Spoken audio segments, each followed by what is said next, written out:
Resolution.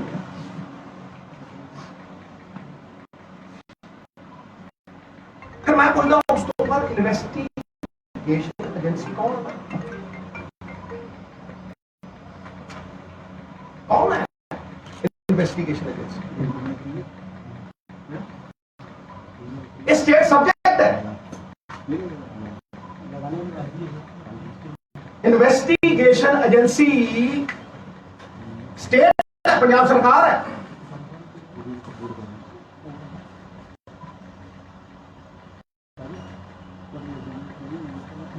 Punjab के लोगों को कोई समझा दे, कोई, मैं कहता कोई समझा दे कि FIR दे विच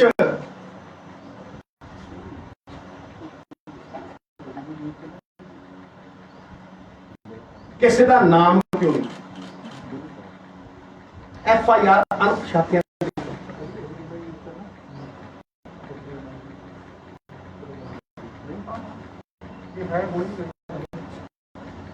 गोली कांड दे विच पुलिस वाले कौन सी? भाई जी चुप। गोली कांड के पुलिस वाले कौन सी? हुक्म देने वाले कौन सी?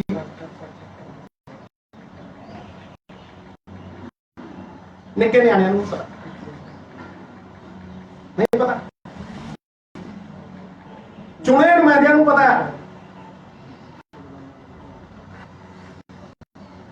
पंजाब के लोगों को पता है। क्यों? क्योंकि कमीशन ने प्राइमा फसाई एविडेंस दिता और कहता कि कॉग्निजेबल ऑफेंस बनता है कि गुनाहगारों ने नाम दिते हैं।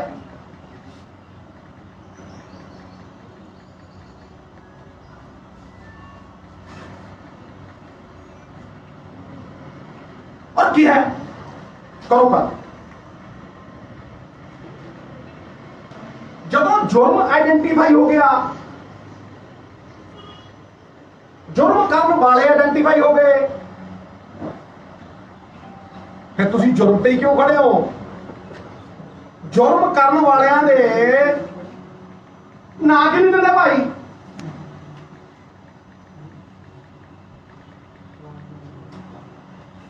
उसी चार्जशीट क्यों नहीं दी?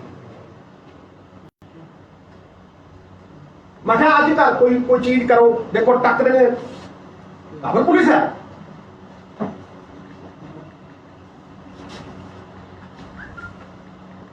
मैं उत्थे विधान सभा दे विच ये जिहड़ी चेन ऑफ कमांड है, हायरकी, सब तो उत्ते कौन होंदा है? तो फिर एक चेन ऑफ कमांड होती है। मैं जिथे सिरा लगता है, जिथे गल मुकदी है, सुन लो, आओ इंस्पैक्टर आओ ऊपर, IG कहता और ऊपर, और ऊपर। फिर मैं उस कमांड सेंटर का आखिरी कड़ी जोड़ी DGP ते चीफ मिनिस्टर प्रकाश सिंह बादल साहब की गलबात रात को 2:30 बजे 2 फोन। कोई शक रह गया? कोई शक रह गया कि थोड़ी FIR दे विच किसी पोलिटिकल बंदे के उत्ते चार्जशीट क्यों पाई? मैं बड़ा सबर नाल लिखा, जब तक एंड तक पहुंची नहीं गल तब तक मैं बोलिया नहीं। तो मैं मकसद नाल गया गुरुद्वारा गुरजवार सिंह साहब, तो कड़ी का पहला हिस्सा अज दूजा जोड़ना चले, और मैं कह के पहली लाइन बोली सी, मैं सारी साजिश बेनकाब कर दूं। भाई जी सारे तो बड़ा सवाल पंजाब के सामने की है कि वो डिसीजन किसी कानूनकार को पूछ लो कि जो तुसी मुजरम नूं प्रोटेक्शन देनी हुंदी है, जो उन्होंने सुरक्षा कवच पाउणा हुंदा है, ਤੇ ਤੁਸੀਂ ਉਹਦਾ ਨਾਮ ਨਹੀਂ ਦਿੰਦੇ FIR 'ਚ, ਅਣਪਛਾਤਿਆਂ ਦੇ ਪਾ ਦੇ ਕਾਰਨ। ਉਹਦੇ ਕਾਰਨ ਇਹ ਨੇ, ਸਾਰਾ ਪੰਜਾਬ ਸੁਣੇ। ਮਾਮਲਾ ਮੇਰੇ ਗੁਰੂ ਦਾ ਹੈ और मेरे वर्गे खरबा का कोई नफे नुकसान नहीं इसे। जदों तुसीं अणपछातिਆਂ ਦੇ ਦਿਨੋਂ ਅਰੈਸਟ ਨਹੀਂ ਕਰੀ,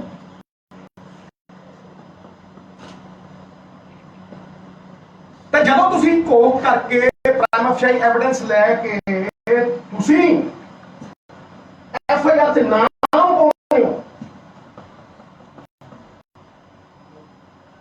ਤੇ ਫਿਰ ਜਦੋਂ ਕੌਗਨੀਜ਼ੇਬਲ ਅਫੈਂਸ ਬਣਦਾ ਜੀ 7 ਸਾਲ ਤੋਂ ਉੱਤੇ ਦੀ ਕੈਦ ਹੈ, ਅਰੈਸਟ ਪੈਂਦੀ ਹੈ, ਠਾਹ ਕਰਦੀ, ਕਾਰਵਾਈ ਅੰਜਾਮ ਤੱਕ ਪਹੁੰਚਦੀ ਹੈ। ਇੱਥੇ ਸਾਰੀ ਤੁਹਾਡੀ ਦੇਖੋ ਕਾਨੂੰਨ ਚੱਲਦਾ ਇੰਟੈਂਸ਼ਨ ਤੇ, ਕਾਨੂੰਨ ਚੱਲਦਾ ਮੋਟਿਵ ਤੇ। ਇਹ ਕੀ ਇੰਟੈਂਟ ਸੀ ਭਾਈ? ਮੈਂ ਵਕੀਲਾਂ ਤੇ ਵੀ ਆਉਂ, ਇਹ ਕੀ ਇੰਟੈਂਟ ਸੀ ਕਿ ਤੁਸੀਂ ਕੇਸ ਦੀ ਬੁਨਿਆਦ ਧਰੀ ਹੋਈ। ਜਾਓ ਕਿਸੇ ਵਕੀਲ ਨੂੰ ਪੁੱਛ ਲਓ ਵੀ ਕਿਸੇ ਕੇਸ ਦੀ ਬੁਨਿਆਦ ਕੀ ਹੁੰਦੀ ਹੈ, ਉਹ ਕਹੇਗਾ ਕਿ ਬੁਨਿਆਦ ਫਸਟ ਇਨਫੋਰਮੇਸ਼ਨ ਰਿਪੋਰਟ ਹੈ, FIR। ਤੁਸੀਂ ਬੁਨਿਆਦ ਹੀ ਨਹੀਂ ਰੱਖੀ, ਤੁਸੀਂ ਹਵਾ 'ਚ ਹੀ ਰੱਖਿਆ ਸਭ ਕੁਝ। ਵੀ ਕਿਸੇ ਦੇ ਘਰੇੜੇ ਚਲਾਦੀ, ਕਦੇ ਕਦੇ ਕਿਸੇ ਦੇ ਲਮਕਾ ਲਓ। ਭਾਜੀ ਮੇਰੀ ਲੜਾਈ ਅੱਜ ਵੀ ਸਿਸਟਮ ਨਾਲ ਹੈ ਜਿਹੜਾ ਸਾਨੂੰ ਫੇਲ ਕਰ ਰਿਹਾ ਹੈ। ਜੇ ਨਿੱਜੀ ਹੁੰਦੀ ਤੇ ਗੱਲ ਹੀ ਕਰਦੇ ਸੀ। ਇਹ ਸਿਸਟਮ ਹੈ, ਇਹ ਫੇਲਿਅਰ ਦਾ ਪ੍ਰਤੀਕ ਹੈ।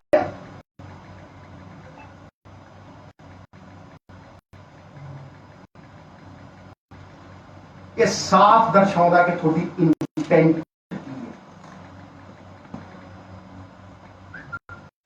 इंटेंट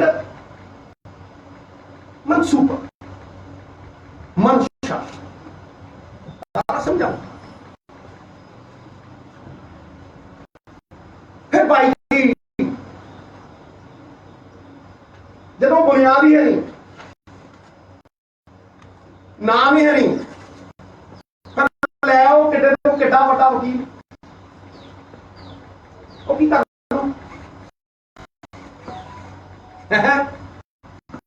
भाई जी सरकार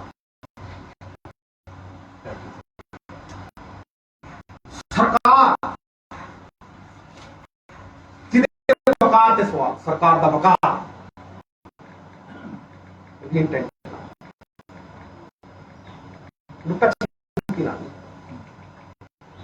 लुका छिपी खेले ना हूं नहीं होता छोटे इंटेंट थोड़े मुकदमिया दे विच मुकुल रोहतगी, चिदंबरम साहब नामी दुष्यंत दवे साहब दावा पेश करते रहे। दावा दवे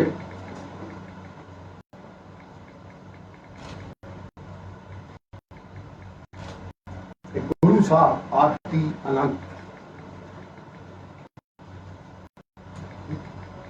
जिन्हों को वड्डी अहमियत पंजाब च हो गई कि उन्होंने केस दे विच एडवोकेट जनरल पेश तो बड़े वकील गल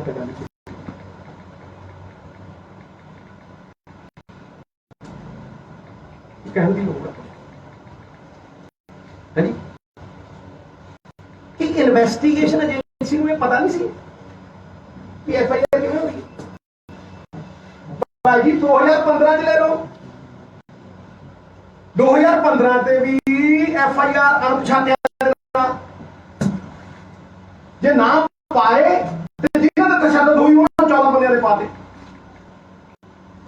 पंथप्रीत होई नाले खदेड़े हो तुसीं उन्हां नूं, वाहिगुरू वाहिगुरू करदे हैं, गुरु दे इंसाफ मंगदे हैं, नाले उन्हां दी गोलियां भरा क्यों भाई? रोटी में चोची कहने हैं, सबर की पूरा कोई ये ना कहे भी मौका नहीं मिले। पर भाई जी मैं सिट की रिपोर्ट सार्वजनिक करने क्यों कहना, मैं STF की रिपोर्ट सार्वजनिक करने क्यों कहना?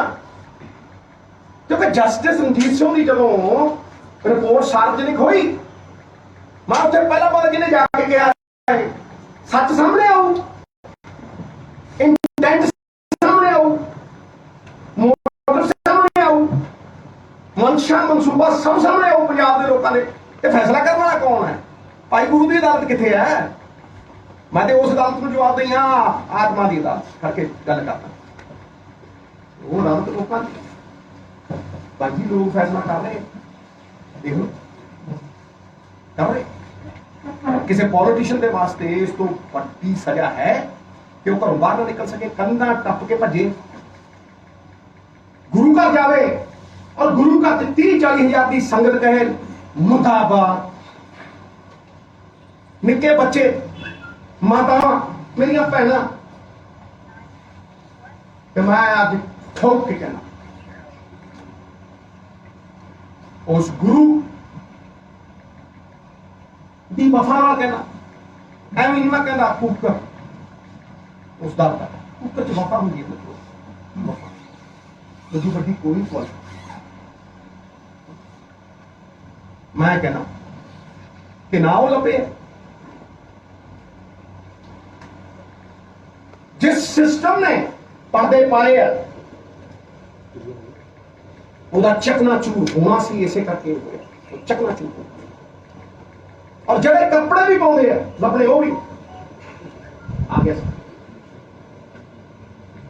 आ गया सर। भाजी असी ते जर्रे भी नहीं, ब्रह्मांड के मालिक आदि आनंद साड़ी ते जर्रे की बात नहीं ना।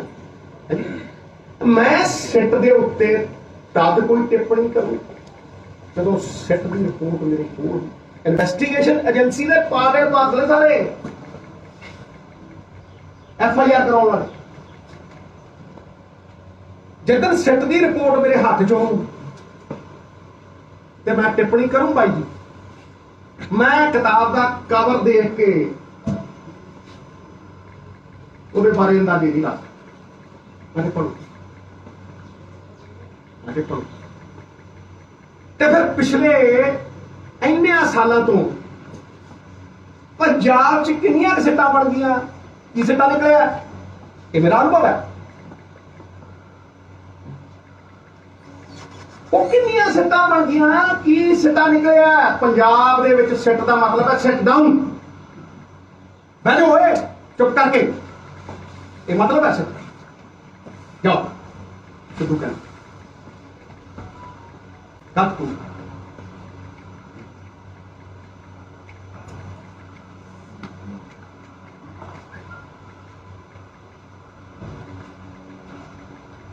भाई जी गल तत्थां दे आधार पर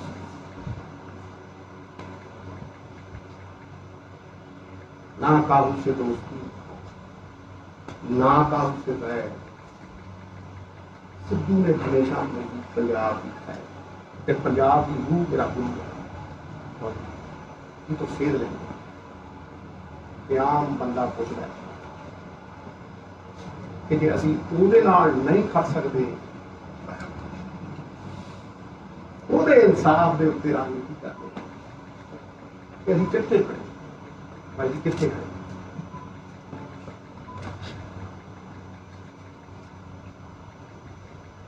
I rest my case. Sidhu साहब एक सवाल है सुनो, इस देश की सब तो स्ट्रॉन्ग विकेट सी जी कुंवर विजय प्रताप जिन्होंने इन्वेस्टिगेशन की थी, 4-5 साल मेहनत लाई इस पूरे मसले से। ਅੱਜ ਗਵਰਨਰ ਹਾਊਸ ਤੱਕ ਖਬਰ ਆ ਰਹੀ ਹੈ, ਉਹ ਪਹੁੰਚ ਰਹੇ ਆ ਤੇ ਅਸਤੀਫਾ ਆਪਣਾ ਦੇ ਰਹੇ ਆ। ਇਸ ਤੋਂ ਪਹਿਲਾਂ CM ਨੂੰ ਭੇਜ ਚੁੱਕੇ ਨੇ, ਚੀਫ ਸੈਕਟਰੀ ਨੂੰ ਭੇਜ ਚੁੱਕੇ ਨੇ। ਤੁਹਾਨੂੰ ਲੱਗਦਾ ਕਿ ਉਹਨਾਂ ਦੇ ਅਸਤੀਫੇ ਦੇ ਨਾਲ ਕਿਤੇ ਨਾ ਕਿਤੇ ਕੈਪਟਨ ਸਰਕਾਰ ਤੇ ਅਵਿਸ਼ਵਾਸ ਜਿਹੜਾ ਪਹਿਲਾਂ ਤੋਂ ਹੀ ਲਗਾਤਾਰ ਖੜਾ ਹੋ ਰਿਹਾ ਉਹ ਇੱਕ ਵਾਰ ਫਿਰ ਤੋਂ ਸਟਰੋਂਗ ਹੋ ਗਿਆ। ਬਾਕੀ ਸਰਕਾਰਾਂ ਕੀ ਹੁੰਦੀਆਂ ਗੁਰੂ ਕੀ ਨੇ ਤੁਹਾਨੂੰ ਜ਼ਿਆਦਾ ਮੈਂ ਕਹਿੰਦਾ ਪੁੱਛ ਰਿਹਾ ਜਵਾਬ ਹੀ ਦੇ ਕੀ ਨੇ ਭਾਈ ਸਰਕਾਰਾਂ ਸੰਬੰਧਾਂ ਦਾ ਕੋਈ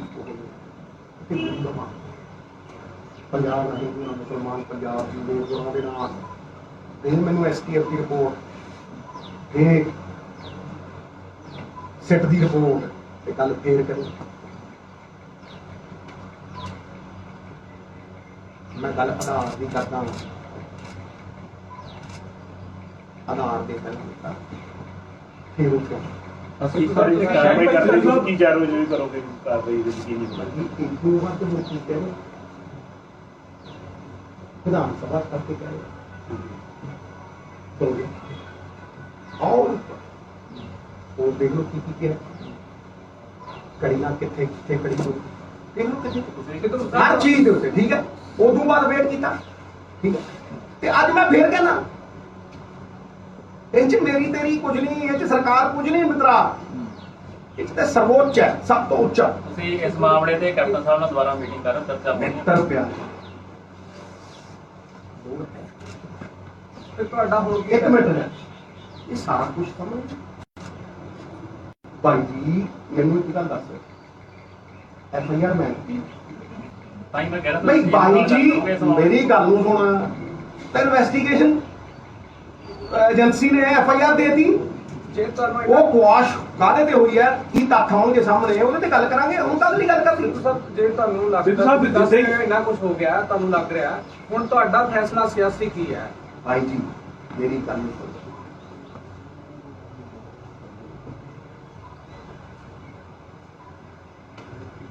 ਫੈਸਲੇ ਕਰਨਾ ਸਭ ਕੁਝ ਮੇਰੀ ਗੱਲ ਮੇਰਾ ਫੈਸਲਾ ਇਸ ਚੀਜ਼ ਨੂੰ ਕਿਵੇਂ ਅਫੈਕਟ ਕਰ ਦੂ ਦੱਸ ਇਹਦਾ ਮੇਰਾ ਇੱਕ ਮਿੰਟ ਮੇਰੇ ਫੈਸਲੇ ਆਪਾਂ ਮੁੱਦੇ ਦੀ ਗੱਲ ਕਰੀਏ ਫਿਰ ਤੁਸੀਂ ਮੇਰੇ ਫੈਸਲੇ ਵੱਲ ਨੂੰ ਲੈ ਜਾਓਗੇ ਪਰ ਇਹ ਫੈਸਲੇ ਵਾਲੀ ਗੱਲ ਹੀ ਨਹੀਂ ਇੱਥੇ ਛੋਟੇ ਵੀਰ ਇਹ ਗੱਲ ਹੈਗੀ ਹੈ ਗੁਰੂ ਸਾਹਿਬ ਦੇ ਕੇਸ ਦੀ ਇਹ ਗੱਲ ਹੈਗੀ ਹੈ ਡਰੱਗਸ ਦੇ ਕੇਸ ਦੀ ਇਹ ਗੱਲ ਹੈਗੀ ਹੈ ਤੱਥਾਂ ਦੀ ਇਹਦੇ ਚ ਮੇਰਾ ਫੈਸਲਾ ਕਿੱਥੋਂ ਮੈਂ ਤਾਂ ਕਰਨਾ ਨਹੀਂ ਅਸੀਂ ਵੀ ਤਾਂ ਇਹ ਕਹਿੰਦੇ ਆ ਵੀ ਜਿਨ੍ਹਾਂ ਲੋਕਾਂ ਦਾ ਤੁਸੀਂ ਨਾਮ ਲੈ ਰਹੇ ਹੋ ਕਿਤੇ ਨਾ ਕਿਤੇ ਉਹ ਸਰਕਾਰ 'ਚ ਤੁਸੀਂ ਨਾਲ ਹੋ ਕਿਸੇ ਤਰੀਕੇ ਨਾਲ ਭਾਈ ਜੀ ਭਾਈ ਜੀ ਦੇਖੋ ਇੱਕ ਮਿੰਟ ਭਾਈ ਜੀ ਇਹ ਯਾਰ ਤਾਂ ਸਿਆਣਾ ਹੋ ਗਿਆ ਇਹ ਕੁਸ਼ਤੀ ਦਾ ਦੱਸੀ ਨਹੀਂ ਅੰਦਰ ਸੁਣੀ ਇਹ ਤੇਰੇ ਦਾ ਭਾਈ ਧੁੱਪ ਦੇ ਵਿੱਚ ਕਰੋ ਕਿਤੇ ਵਿੱਚ ਰਹਿ ਗਏ ਹੋਏ ਨਾ ਹਾਂ ਫਿਰ ਤੂੰ ਐ ਦੇਖੋ ਮੇਰੀ ਗੱਲ ਨੂੰ ਸੁਣ ਇਹ ਕੋਈ ਅੱਜ ਨਹੀਂ ਮੈਂ ਕਰ ਰਿਹਾ ਸਰ ਇਹ ਕੋਈ ਅੱਜ ਨਹੀਂ ਮੈਂ ਕਰ ਰਿਹਾ ਇਹ ਸਾਲਾਂ ਦਾ ਕਰ ਰਿਹਾ ਇਹ ਸਾਲਾਂ ਦਾ ਕਰ ਰਿਹਾ ਕਿਉਂਕਿ ਕਿਸੇ ਨੂੰ ਇਹ ਸਵਾਲ ਪੁੱਛਣੇ ਪੈਣੇ ਉਹ ਉਦੋਂ ਵੀ ਪੁੱਛੇ ਸੀ 3 ਸਾਲ ਪਹਿਲਾਂ ਵੀ ਪੁੱਛੇ ਸੀ ਵਿਧਾਨ ਸਭਾ ਦੀ ਹੱਥ ਐਡਵੋਕੇਟ ਜਨਰਲ ਤੁਹਾਨੂੰ ਲੱਗਦਾ ਕਿ ਕਿਤੇ ਨਾ ਕਿਤੇ ਜ਼ਿੰਮੇਦਾਰ ਹੈਗਾ ਕਿਉਂਕਿ ਤੁਹਾਨੂੰ ਉਹਨਾਂ ਤੇ ਕਾਫੀ ਸਵਾਲ ਆ ਅੱਜ ਤੱਕ ਕੋਈ ਚਪੋਲ ਵਾਸ਼ਿੰਗ ਦਾ ਕੇਸ ਹੋ ਗਏ ਹੋਰ ਵੀ ਬਹੁਤ ਸਾਰੇ ਵੱਡੇ ਭਾਈ ਜੀ ਮੈਂ ਤਾਂ ਕਹਿ ਚੁੱਕਿਆ ਮੈਂ ਰੱਖ ਚੁੱਕਿਆ ਗੱਲ ਸਰ ਤੁਹਾਨੂੰ ਇਹ You said the government was strong. Sir ਤੁਹਾਨੂੰ ਇਹ ਕਿ ਵਿੱਚ ਬਹਿ ਕੇ ਵਧੀਆ Sir, ਲੜਾਈ you said the prior government was strong. ਭਾਈ ਮੈंने ਕਿਹਾ ਹੁਣ ਵਿੱਚ ਬਹਿ ਕੇ ਚੰਗੀ ਤਰ੍ਹਾਂ ਗੱਲ ਤੇਰੇ ਸਾਹਮਣੇ ਦੇਖਦਾ ਤੇਰੇ ਸਾਹਮਣੇ ਹੈਗਾ ਇਹ ਜਿਹੜੀ ਸਰਕਾਰ ਗੁਰੂਆਂ ਦੇ ਨਾਂ ਤੇ ਨਹੀਂ ਸਰ ਗੱਲ So ਕਰਦੀ you said in 2017 the previous government was stoppered and the new was made on two important issues. Yes And you feel that the failure of reaching at a point of justice, it has dented the reputation? ਇੱਕ ਤਾਂ ਬੜੇ ਧਿਆਨ ਨਾਲ ਸੁਣੇ ਮੇਰਾ ਛੋਟੇ ਵੀਰ ਉਸ ਤੋਂ ਅਗਲੀ ਸਟੇਟਮੈਂਟ ਦੇ ਉਹਦੇ ਕੀ ਜਵਾਬ ਉਹ ਅੱਜ ਵੀ ਸਵਾਲ ਬਣ ਕੇ ਸਾਡੇ ਸਾਹਮਣੇ ਖੜੇ ਸਰ ਜਵਾਬ ਹੈ ਸਰ ਅੱਜ ਲੇਟੈਸਟ ਇੱਕ ਇੰਟਰਵਿਊ ਦੇ ਵਿੱਚ ਕੋਰ ਵਿਜੇ ਪ੍ਰਤਾਪ ਨੇ ਕਿਹਾ ਕਿ ਮੈਂ ਸਿੱਧੂ ਸਾਹਿਬ ਨੂੰ ਅਪਰੋਚ ਕੀਤੀ 2019 ਚ ਜਦੋਂ ਮੇਰੇ ਤੇ ਸਾਰਾ ਕੁਝ ਬੜਾ ਪ੍ਰੈਸ਼ਰ ਬੜਾ ਹੋਇਆ but he did not respond in me well ਭਾਈ ਜੀ ਉਹਨਾਂ ਨੂੰ ਪਿਆਰ ਹੈ ਜੋ ਮਰਜ਼ੀ but you must clarify on this ਕੋਈ ਜ਼ਰੂਰੀ ਹੈ ਥੈਂਕ ਯੂ ਸਿੱਖ ਸਾਹਿਬ ਇੱਕ ਸਵਾਲ ਹੈ ਜੀ ਤੁਸੀਂ ਬਹੁਤ ਕਲੀਅਰਲੀ ਕਿਹਾ ਵੀ ਕੌਣ ਜ਼ਿੰਮੇਵਾਰ ਸੀਗਾ ਕਿਹੜੀ ਇਹਨਾਂ ਨੇ ਸਾਰਾ ਕੁਝ ਕੀਤਾ ਜਦੋਂ ਹੀ ਹਾਈ ਕੋਰਟ ਦਾ ਹੁਕਮ ਆਇਆ ਨਾਲ ਦੀ ਨਾਲ ਜੀ ਬਾਦਲ ਨੇ ਸਪੀਚ ਕੀਤੀ ਪ੍ਰੈਸ ਕਾਨਫਰੰਸ ਕੀਤੀ ਉਹਨੇ ਸਾਫ਼ ਤੌਰ ਤੇ ਕਹਿਤਾ ਕਿ ਸਾਡੇ ਤੇ ਤਾਂ ਹੁਣ ਤੱਕ ਇਲਜ਼ਾਮ ਹੀ ਲੱਗਦੇ ਨੇ ਸਾਡਾ ਸਾਰਾ ਪਰਿਵਾਰ ਸੁਰਖਰੂ ਹੈ ਇਸ ਕੇਸ ਦੇ ਵਿੱਚ ਭਾਈ ਜੀ ਜ਼ਿੰਮੇਵਾਰ ਕੌਣ ਉੱਥੇ ਕੀ ਕਿਹਾ ਵਿਧਾਨ ਸਭਾ ਡਿਸੀਜਨ ਲੱਗਦਾ ਗੁਰੂ ਡਿਸੀਜਨ ਕਿਹਨੇ ਲਿਆ ਦੇਖ ਮੈਨੂੰ ਦੱਸ ਜ਼ਿੰਮੇਵਾਰ ਕੌਣ ਹੈ ਡਿਸੀਜਨ ਲੈਣ ਐਡਾ ਵੱਡਾ ਡਿਸੀਜਨ ਕਿੱਦਾਂ ਹੁੰਦਾ ਉੱਪਰੋਂ ਆਉਂਦਾ ਨਾ ਹੁਕਮ ਰਾਤੀ 2:30 ਵਜੇ ਕੀ ਗੱਲ ਹੁੰਦੀ ਸੀ ਰਾਤੀ 2:30 ਵਜੇ ਚੀਫ ਮਿਨਿਸਟਰ ਨਾਲ ਗੱਲ ਕਰੂੰ ਤੂੰ ਵੀ ਦੱਸ ਦੇ